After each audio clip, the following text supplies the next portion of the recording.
चलिए शुरू करते हैं। তো বন্ধুরা আমরা সন্ধ্যাবেলা একটু বেরোচ্ছি, সমুদ্রের দিকে যাব হাওয়া খেতে। আর এই আমাদের হোটেলটা দেখে নাও, হোটেল এম প্লাজা। হোটেলটা খুব সুন্দর হোটেল, নিউ দীঘার বুকে খুব বাজেট ফ্রেন্ডলি সুইমিং পুলওয়ালা হোটেল।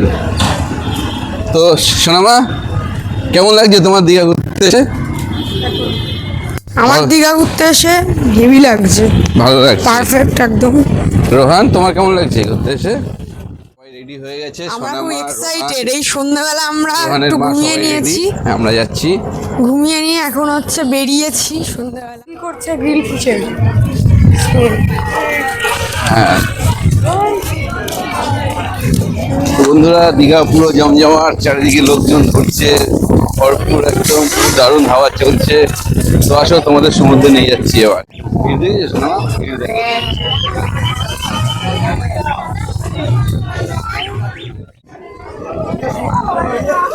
ধারে চলে এসেছি, দেখো সমুদ্রটা দেখিয়ে দাও, সমুদ্রটা দেখিয়ে দাও। গাইস, এই রাতের ভিউটা জাস্ট অসাম, একদম ফার্স্ট ক্লাস। আমরা এসেছি এখন। মানুষের ভিড় দেখো বন্ধুরা, কত মানুষের ভিড়, মানে বসার জায়গা পাচ্ছি না, একটু বসার জায়গা পাচ্ছি না। আমরা হেঁটে হেঁটে যাচ্ছি, আমরা সামনের দিকে যাচ্ছি। যদি কোনো স্পেস পাই সেখানে আমরা বসবো। স্পেস পাই যদি একটু বসবো, তাই হ্যাঁ বসবো, কিন্তু বসার জায়গা পাচ্ছি না। বাট আমরা স্টিল হেঁটে যাবো, আমাদের হাঁটতেও ভালো লাগছে কারণ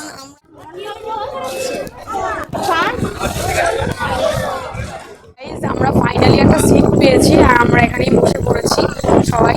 তো অনেকটা ঘুরে ঘুরে পাইচারি করে যে আমরা সিট পেয়েছি আর বসেও পড়েছি। আর এত সুন্দর ভিউটা আমরা জাস্ট দেখছি আর দেখছি। তোমরা দেখো, লিটারেলি খুব ভালো লাগছে। আমরা ফাইনালি পেয়েই গেলাম মানে সিটটা, কিন্তু 10-15 মিনিট ওয়াকিং করতে হয়েছে সিটটা অ্যারেঞ্জ করার জন্য। কারণ কেউই তো উঠছে না, আর একটু রাত্রিটা বেড়ে যাচ্ছে বলে সবাই উঠে পড়ছে। সেই তো এত ভালো লাগছে, advantage আমরা মানে নিয়েছি। কি বলবো, এত হাওয়া বসা যাচ্ছে না, মানে ফেলে ফেলে দিচ্ছে। হ্যাঁ, আর এত রাশ, এত ক্রাউড, ভালো লাগছে। আমি, রোহানের মা, সোনামা সবাই মিলে, কিন্তু আমার বন্ধু আর এটা তো ভাটা রয়েছে না? হোটেলে ঘুমাচ্ছে, ওরা একটু রেস্ট নিচ্ছে। আমরা সবাই মিলে এসে গেছি সমুদ্রে ঘুরতে। একটু দেখিয়ে দাও কত মানুষজন, দেখিয়ে দাও। প্রচুর লোক, প্রচুর লোক, চারিদিকে লোক বসে আছে। সমুদ্রটা দেখিয়ে দাও, সমুদ্র এত সুন্দর। এই রাত্রেও কত লোক।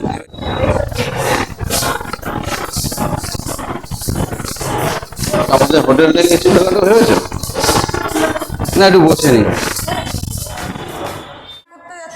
যাচ্ছি, আর রাত তো অনেকই হয়ে গেছে, তো এখন ডিনারটা করে আসি। 10:30 বেজে গেছে। আমার হোটেল আমার বন্ধ করে দেবে।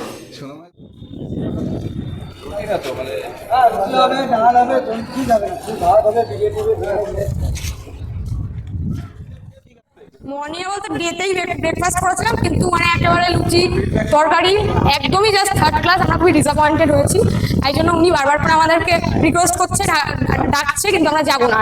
তোমরাও টুকিওর এই রেস্টুরেন্টে কখনোই আসবে না, আমি বলছি না সব খাবারগুলো বাজে, বাট লুচি আর তরকারিটা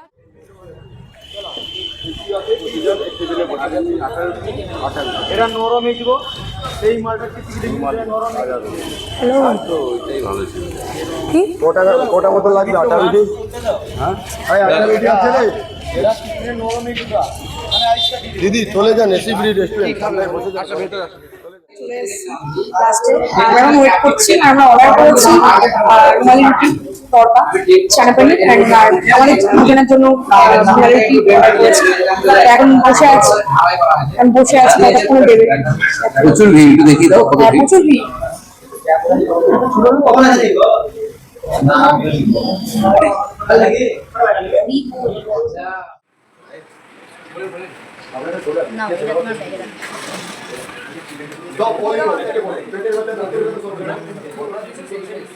তো আমরা এখন আজকে ভিডিওটা এই অবধি। তো আমরা এখন চলে যাচ্ছি হোটেলে, আর এখন হচ্ছে প্রচুর এক্সস্টেড। আমরা এখন গিয়েই ঘুমিয়ে পড়বো, তাই এখানেই আজকে ভিডিওটা এন্ড করছি। তোমরা নেক্সট পার্টের জন্য চ্যানেলটা অবশ্যই সাবস্ক্রাইব করে দেবে, লাইক করে দেবে, আর কমেন্টে জানাবে কেমন হচ্ছে।